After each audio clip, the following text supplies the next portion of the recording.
Ito guys, ano ko sa inyo kung how to make a crop top using your leggings.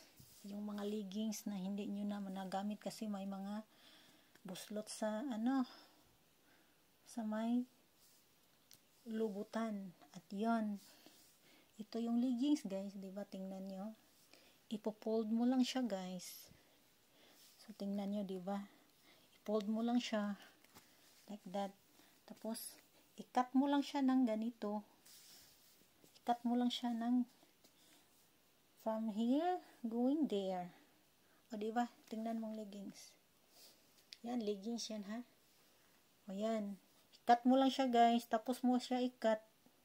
Yan. Tahiin mo lang siya. Ganyan, tinatahi ko nga. Handmade lang ang tahi ko nito. At yun. Naging ano na siya guys. Ito na siya. Naging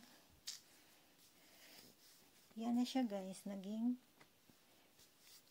crop top na siya. So, pwede nyo itong pang suot sa pang mag-gym kayo, ganyan. Pwede nyo to siyang isuot. Tapos, parisan nyo din ng leggings. O, diba?